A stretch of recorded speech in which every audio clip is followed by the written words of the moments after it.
ব্যক্তির পাশাপাশি কোম্পানিকেও কালো টাকা সাদা করার সুযোগ দেওয়া হয়েছে বাজেটে।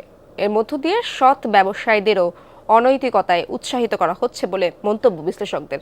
বলছেন, দুর্নীতি ও লুটপাটের মাধ্যমে অর্থ উপার্জন রাষ্ট্রীয় স্বীকৃতি পাওয়ায় সৎ করদাতারা নিরুৎসাহিত হবেন, যা সংবিধানের সাথেও সাংঘর্ষিক। স্যান্ডেলিনা সো, রূপচর্চায় আভিজাত্য। পরিমাণ জিডিপির 10% উন্নীত করার লক্ষ্যে সমালোচনা থাকলেও প্রস্তাবিত বাজেটে আবারও কালো টাকা সাদা করার সুযোগ দিয়েছেন অর্থমন্ত্রী। এবার ব্যক্তির পাশাপাশি সুযোগ পাবেন সম্পদ গোপন রাখা এবং কর ফাঁকি দেয়া কোম্পানিও। অর্থের উৎস নিয়েও প্রশ্ন করতে পারবে না সরকারের কোনো সংস্থাও। ব্যক্তি পর্যায়ে সৎ নাগরিক সর্বোচ্চ 30% কর দিলেও দুর্নীতির মাধ্যমে উপার্জনকারীকে দিতে হবে মাত্র 15%। একই হারে কর দিয়ে কোম্পানিগুলোও কালো টাকা সাদা করতে পারবে।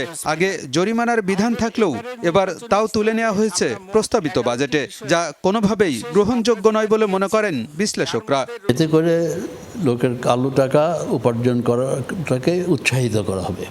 কেন আমি সৎ করদাতা হয়ে আমি বেশি হারে কর দেবো, আর যে কালো টাকা উপার্জন করছে সে কম হারে কর দিতে হবে।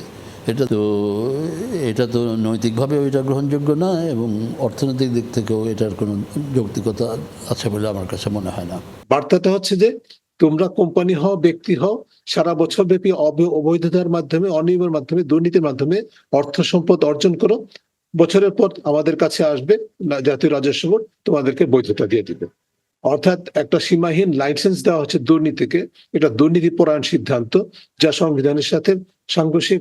অনেক কোম্পানির নিরীক্ষা কার্যক্রম নিয়েও রয়েছে নানা প্রশ্ন। এ সুযোগের ফলে কর ফাঁকির প্রবণতা আরও বাড়তে পারে।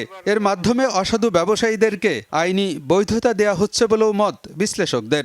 এমনিতেই আমাদের কোম্পানি অডিট নিয়ে অনেক আছে, প্রশ্ন আছে। তো তার মধ্যে আবার এই সুবিধা দেওয়াতে আরও বেশি হবে। আর এই কোম্পানি এটা এখন তাদের মনে হয়তো খেয়াল থাকতে পারে, সুবিধা দিলে কোম্পানিরা বেশি বিনিয়োগ করবে, কিন্তু বিনিয়োগের জন্য আরো অন্য জিনিস দরকার, বিনিয়োগ বান্ধব পরিবেশ দরকার। যারা ব্যবসায়ী তারা কিন্তু নিজেদের আয়টাকে কোম্পানি আয় দেখে কর ফাঁকি দিয়ে এসছেন, তাদের মধ্যে অনেকেই, সবাই করছে না, অনেকেই করছেন। এখন এটাকে আরো বেশি লিগালাইজ করা হলো। যারা দুই ধরনের বুকস এন্ড অ্যাকাউন্টস মেনটেন করে তাদের জন্য একটা সমস্যা। অর্থাৎ যারা ফাঁকি দেন তারা এখন নতুন ভেরিফিকেশন সিস্টেমের কারণে ধরা পড়ে যাওয়ার মুখোমুখি হচ্ছে। তাদেরকে সুযোগ করে দেওয়ার জন্য এটা করা হচ্ছে।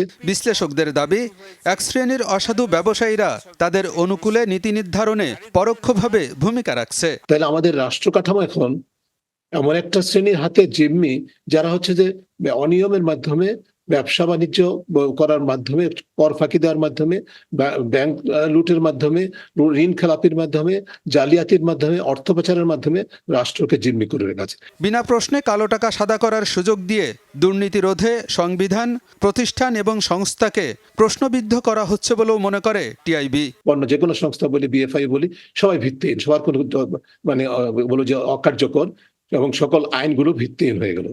আলমগীর হোসেন, যমুনা নিউজ, ঢাকা।